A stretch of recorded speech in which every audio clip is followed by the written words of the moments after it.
हरियाणा के नूह मेवात में 31 जुलाई को जो हुआ उससे पूरा देश अच्छी तरह से वाकिफ है। इस घटना में सैकड़ों लोगों की गिरफ्तारी भी हुई, लेकिन इसके पीछे मास्टरमाइंड कौन है इसका अभी तक पता नहीं चल पाया है। इस घटना के बाद लोगों के निशाने पर हरियाणा के मुख्यमंत्री मनोहर लाल खट्टर आ गए।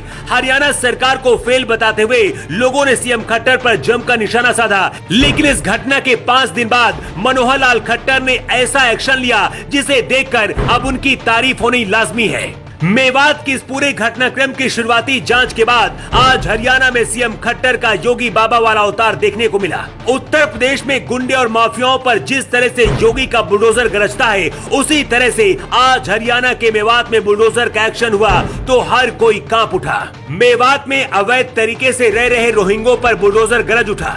4 अगस्त की दोपहर में करीब 1 बजे दर्जन भर बुलडोजर रोहिंग्यों को तहस नहस करने मेवात पहुंचे। एक साथ इतने बुलडोजर को देखकर रोहिंग्यों में भगदड़ मच गई। भारी तादाद में पुलिस को देखकर रोहिंग्ये भागने लगे। मेवात के ताउड़ू इलाके में सब कुछ हुआ। 4 घंटे तक योगी का बुलडोजर रोहिंग्यों पर कहर बनकर टूटता रहा। बांग्लादेश से आकर मेवात इलाके में ये रोहिंग्ये अवैध रूप से रह रहे थे। 200 से 250 झुंगी झोपड़ी इन्होंने बना रखी थी। कहने को तो ये झुंगी झोपड़ी थी, लेकिन इसमें सभी सुविधाएं मौजूद थी।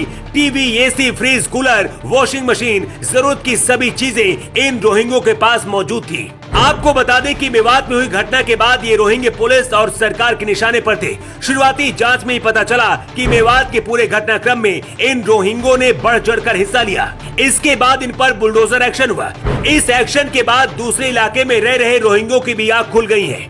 अब खबर है कि बुलडोजर के डर से अब कुछ रोहिंग्ये तो पलायन करके भाग गए हैं।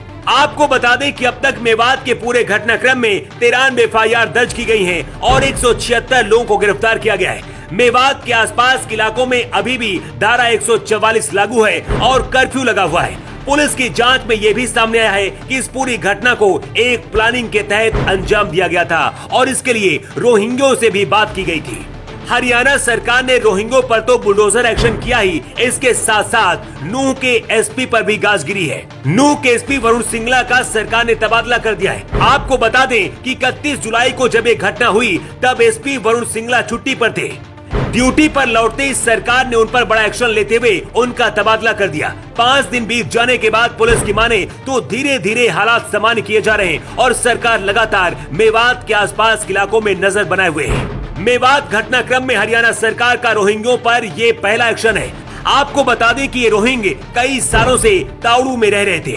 बड़ी तादाद में मेवात की घटना में इनका हाथ था।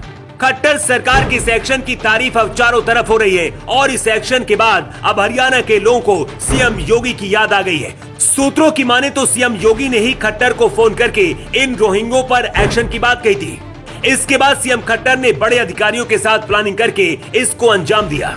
उत्तर प्रदेश में बाबा का बुलडोजर जमकर गरज रहा है। पूरे देश में बाबा के बुलडोजर की मांग है। ऐसे में रोहिंग्यों पर ये एक्शन अब काबिले तारीफ है। आपको बता दें कि देश में रोहिंग्यों को सबसे ज्यादा बढ़ावा अगर कोई देता है तो वो है ममता बनर्जी।